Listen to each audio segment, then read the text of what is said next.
Hi, Christy.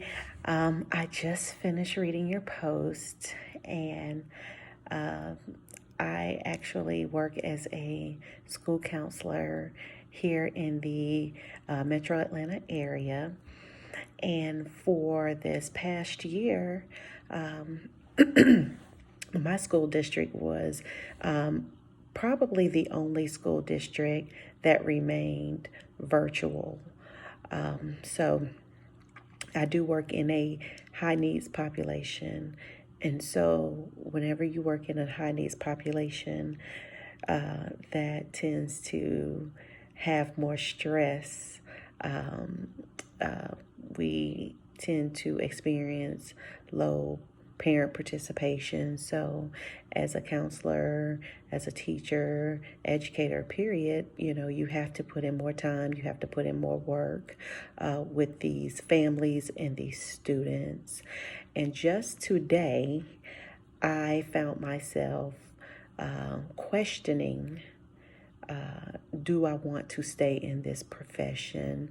Um, I do feel like I was actually talking to my coworkers about not feeling appreciated by the administration because we divide our caseload by grade levels.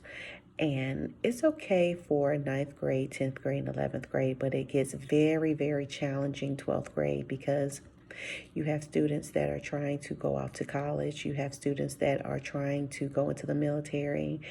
And of course, that comes along with filling out forms, recommendations, basically doing a lot of things.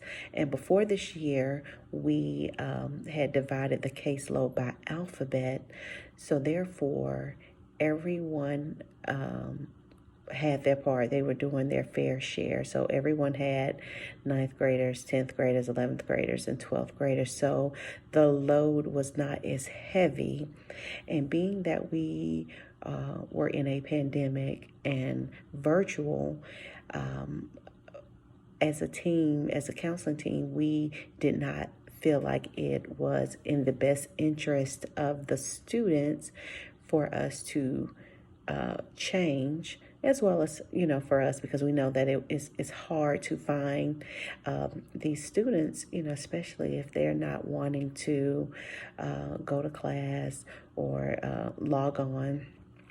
So we did have a meeting today, and we basically, kind of voice our opinions and say, hey, this is really, really hard for one person to do to 12th graders.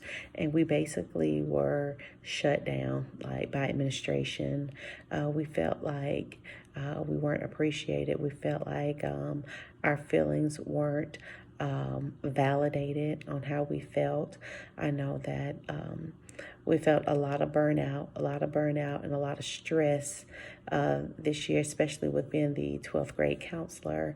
Well, I was a 12th grade counselor, so that was very hard for me. But I did have to stop. I started second guessing and saying, hey, do I want to do another year? Do I just want to say, what, forget this and just go and do something else? But then I had to start praying.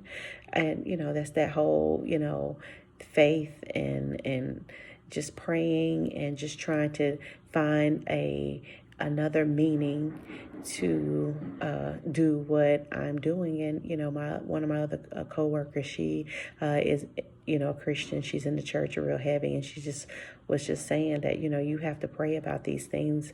Don't let someone, and she just refers to, not really calling the person a devil, but the act of, don't let the devil come in and try to steal your joy.